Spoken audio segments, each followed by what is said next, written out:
and welcome to Elizabeth Ann Reads. Today we're going to talk about all the books I read in the month of October. I managed to complete 9 books this month, which I'm pretty happy with, so let's talk about those. The first 2 books that I completed were ones I had actually started way back in September. Man, that seems forever ago. But I had started them in September and then just finished them right at the very beginning of October. The first was Anne of Green Gables, My Daughter and Me, What My Favorite Book Taught Me About Grace Belonging in the Orphan in Us All by Laura Lee Craker.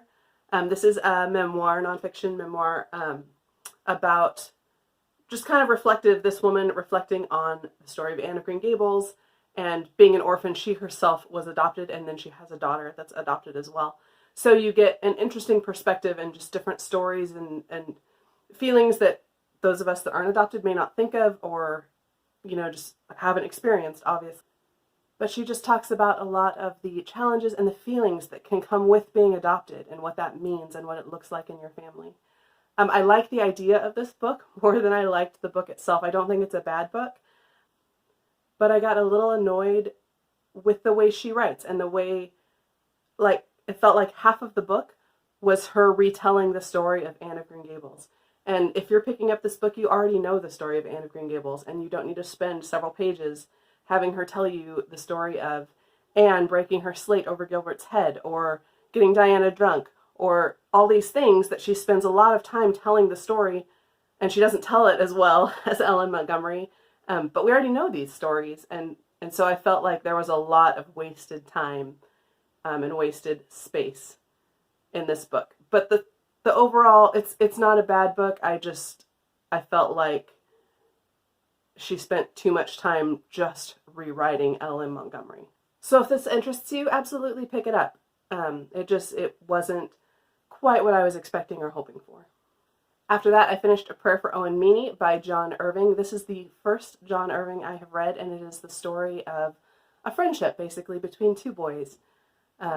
One, obviously, being Owen Meany, and the story of how he affected the lives around him. Owen is a little person with a lot of challenges in his life. He's got a unique voice. It talks a lot about his kind of very piercing voice. And fairly early on in the book, there's a tragedy that happens that Owen is responsible for, or he feels responsible for. And that really impacts his worldview and how he goes through life. And he's convinced that his life, everything about him and his life, has a purpose, that God has designed him the way he has for a very specific purpose. But it just goes through his growing up years and his friendships and the way those things play into different aspects of his life. This book was a little bit slow going. I really enjoyed it when I was reading it, but I never felt like a huge drive to pick it up. But every time I did, I was happy that I had. And so I was really unsure throughout most of the book what I was going to end up rating it. But the ending made the book for me. It was so good in the way it brought everything together so well. I definitely recommend reading this. And I'm curious, if you've read more John Irving, where is a good place to go from here? I know he has a lot of books. He's fairly prolific, and I would love to know what other books of his that you recommend. After that, I jumped right into Victober with Agnes Gray by Anne Bronte. This was supposed to be one of several Victober reads. It ended up being the only Victorian novel I read in the month of October, but that's okay. I enjoyed this. This is the story of Agnes Gray, who, because of some financial issues in her family, decides to become a governess. And this is kind of a realistic view of what being a governess actually is like. And the fact that she goes into 2 different homes in the book as the governess, and everything that goes wrong, every time the children misbehave, or they aren't up to par where their parents think they should be, it's always the governess's fault. It's never a lack of discipline on the parents' fault. It's never children just being outright defiant. It is always the fault of the governess not knowing how to handle the children. And so it's a very hard situation, as you can imagine. But it's just a very sweet, kind of simple and straightforward story of her lives with these 2 different families, and her relationships with the children that she is in charge of, as well as some other people in the community. I definitely recommend picking this one up. And then at the end of October, it was Dewey's 24-hour readathon, which is my favorite readathon of the year. It's pretty much my favorite weekend of the year. and I managed to read 4 books during that readathon. I did vlog, and I will link that vlog down below if you're curious to see more of my thoughts kind of going throughout the day. But real quick, let's go through those 4 books. The first was Pages & Co. Tilly and the Lost Fairy Tales by Anna James.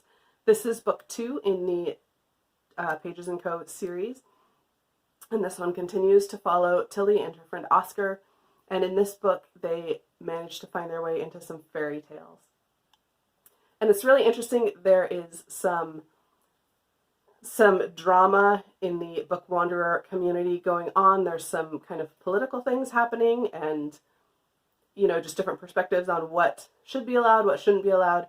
And so it's really kind of an interesting take on the politics of the Book Wanderer community, as well as how things are messed up inside the book world, how things are kind of disintegrating or being destroyed. I liked this one better than the first one, but obviously if you haven't picked up the series, you should start with the first one. Then I read Big Little Lies by Liane Moriarty. This is my first Liane Moriarty, and it will not be my last. I loved this book. This follows a group of women that are involved. Their children are all connected through the school they attend. And so this is the story of the drama that revolves around this group of kids and these women and an event that happens. Everything in this book is leading up to this event. And you get little clues along the way, but it's a really creative format, I thought, and it really kept me wanting to move forward because I kept wanting to get to the event, to see what happened, to see who was involved, to see kind of what the outcome was. For those of you that have read all of Liane Moriarty or more, where do you recommend I go from here? What's a good next one to pick up? Next, I read Pines by Blake Crouch. This is the first in the Wayward Pines trilogy. And this is kind of a thriller, not exactly, kind of a mystery. It follows a Secret Service agent, Ethan Burke, who ends up in a small town in Idaho on assignment. He's looking for some missing agents. And there's an accident. He wakes up in the hospital. And he figures out pretty quickly that things are not as they seem, that everyone's a little mysterious. He can't get straight answers to some of his questions. He's having trouble communicating with anyone outside of town. And so it follows his journey of discovery. And I don't want to give you too much more information for obvious reasons. But it was really, really good. I enjoyed it a lot. I think they made a TV series out of it. I would be curious. Again, if you've seen that, let me know if it's any good. But I'm definitely picking up the next 2 in this series. I already have them from the library, and I'm going to read one very, very soon. And then I finished the readathon with A Monster Calls by Patrick Ness. I know I'm way behind the times on this. I know everyone else has read it. And I really, really liked this book. Again, I had a great readathon. I really, really liked everything I read. I feel like I'm saying that in just about every book I'm talking about this wrap-up, but that's okay. It's good to have a good month, right? But this is the story of a little boy whose mother is dying, and this monster comes at night and tells him stories. So when I say it's a really, really good book, I don't know that it's a book I would ever read again, but I think it's really beautifully written. There's illustrations that are really beautiful. It's really well done. So again, I liked the style of the book. I thought it was really beautifully done. I thought it was a really interesting book with interesting writing and a great concept and just very different and unique. And again, would recommend picking it up, but I don't know that it was something I would pick up a second time. After the readathon was over, I picked up The Secret of Nightingale Wood by Lucy Strange. This was a book I had picked up from the library for the readathon and then just didn't get to it. This is a middle grade that I knew nothing about. I just pulled it off because I thought the cover was really beautiful, and I still think that. This is a middle grade historical fiction set in 1919, I believe. And it's about this little girl, Henrietta, and her family. Her brother, you find this out right at the beginning, her brother has just died, and her family is a little bit broke. Her mother's not doing well. Her father ends up leaving on business, and she's kind of left with her mother and her baby sister. And there's a nanny as well. But there's a lot of talk about mental illness. It touches on ghosts and witches and just these different things that are kind of mysterious that are happening around their home. And just it's very much this girl fighting to save her family when there's no one else there to stand up for them. And I thought it was really good. It's a little bit of a heavy read. I wouldn't give it to someone super young, but I did enjoy the story a lot. And the last book I completed is one I've been working on all month, and that is The Historian by Elizabeth Kostova. This is, again, a historical fiction told in dual timeline, following a father and his daughter in their search for Dracula, the truth about Dracula, and the truth about vampires, and if he's real, and if they're real, and just the story of their search and their experiences in the hunt for this man. I enjoyed this book. It's very middle of the road for me. It was a long book to get through. It was a little bit of a slog. Sometimes there's a lot of very intellectual discussion, like a lot of documents and things that they're going through, so there's a lot of kind of dry reading to it. But the story did progress forward fairly consistently. I liked the characters. I liked the overall storyline. I felt like maybe it was a little long, but I didn't dislike it. I just didn't absolutely love it. It's, again, like I said, it's very middle of the road. It's probably like a 3.5.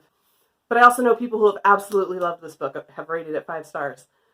So if it's something that interests you, again, pick it up. Any of these books are worth the read for the right person, absolutely.